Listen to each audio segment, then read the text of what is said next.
Which is the best trading and investing platform? Now, that's not an easy task to answer because we're all different, but I'm going to try to do it in the absolutely best way. So if you're tired of not knowing what platform to use, because it can be such a headache, then pay close attention now. So what I'm going to cover here are a few things, right? The few things we're going to speak about is 1, fees, 2, customer service, 3, easiness to use, how easy is it to use, and 4, regulation. So let's dive into it. I think I'm going to start with actually the last one, that is regulation. There's going to be a lot of platforms out there, a lot of investment and trading platforms that can offer you high returns. We trade your money for you, but they're not regulated. So if a platform is not regulated, a quick Googling, make sure you check out our videos about scams, because the majority of those are scams. If they say that they're going to invest your money for you, they're going to double your money in no time, it sounds too good to be true. It usually is. We believe taking your own finances and your money in your own hands.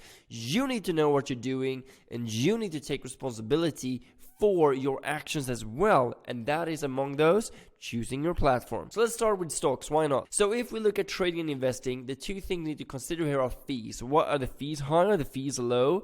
Do they have a good customer service? Maybe you need that in the beginning, maybe you don't. In summary, I think there's a couple of platforms that really stick out. The two that I would not go into if you're starting out, if you have less than, well, I would say $20,000, I would not go with IG markets or CMC markets, or below, or if you have, about 5,000 at least, but the more the better, because the fees are really high. If you're trading CFDs, which are contracts for difference, is a way to trade and invest properly on CMC markets, and IG, you're looking at fees of 15 to 20 to 30 pounds or dollars per trade you're making, which is a lot. It's going to eat up you alive if you don't have enough money. Now, number 2, well, if you're spread betting on the other hand, you could be using IG, for example, because that is quite good.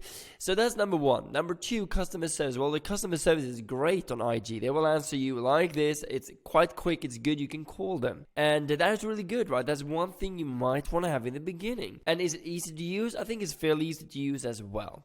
But if we have a look at some other ones that I truly recommend, would be eToro is one example. It's regulated, which is awesome. We know that we need that. And number 2, it's super cool. It's up to date, and it's a new platform. It's easy to use, and they have a lot of assets you can both invest and trade on there with low fees as well. That's eToro.com. No recommendations, just platforms we're using. Another one we're using is Robo Markets, or Robo Forex now. They are regulated by the CySEX, or the Cyprus exchange, and they have super low fees. It's a great platform, super easy to use, super easy to calculate your risk as well.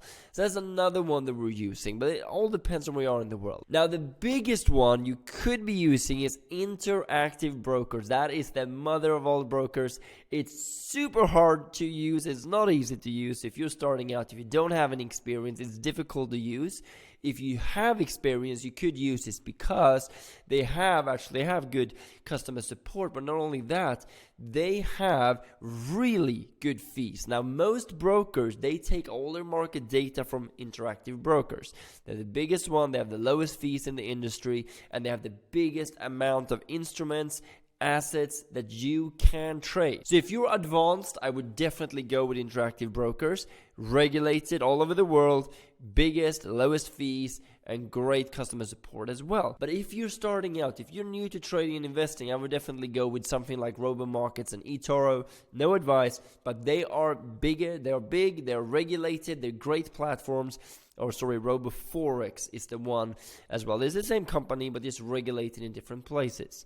So roboforex.com can be used worldwide. If you're in Germany, it would be called robomarkets.de. So with that being said, just look for those aspects. I think that's really important, and avoid the ones that are not regulated. That is crucial, because if they're not regulated, you might be tricked. If they've closed down, you can't get any money back or anything like that. But above all, before you start your trading and investing journey, make sure you have education, make sure you know what you're doing, and if you're practicing and starting out, choose a demo account. to start out, just like playing Monopoly. It's fake money, so you can learn how to do this properly, so you do not lose your hard-earned money. Super duper important. So those would be the ones I would start with, and I hope you enjoyed this quick and snappy video, and you can get started right away actually with demo accounts on all the platforms to try them out. And I would recommend that, nevertheless, if you have experience or not, if you haven't used the platforms before, use a demo account to practice, just so you don't make any unnecessary mistakes on there. So with that being said, I hope you truly enjoyed this video. Now you know maybe what platform you want to use. And let me know if you have any questions below. Comment below, do you know any better exchanges or any better platforms to use? If you do, just comment below. That would be awesome to hear. And by the way, just a quick bonus note here. If you're doing crypto, speaking about regulations, there's not much regulation there, but I would definitely go with something like Binance. But nevertheless, we always keep 80 to 90% of our cryptos off the exchanges in something like Ledger, like a wallet, right? Very important. Cryptos is a whole different ball game. But you can also buy cryptos on eToro, so you could choose just to go with that, even though you might not own the underlying asset, even though they claim it, that you might. But if you really want to own cryptos, I would go with the more decentralized exchanges, or even centralized, but something like Binance as well. But then always keep them in your wallet because of safety and the lack of regulation in the field. So with that being said, everyone, please like the video if you enjoy what you're seeing, subscribe to the channel, press that alarm bell to get notifications when we're releasing a new video. I look forward to seeing you in the next.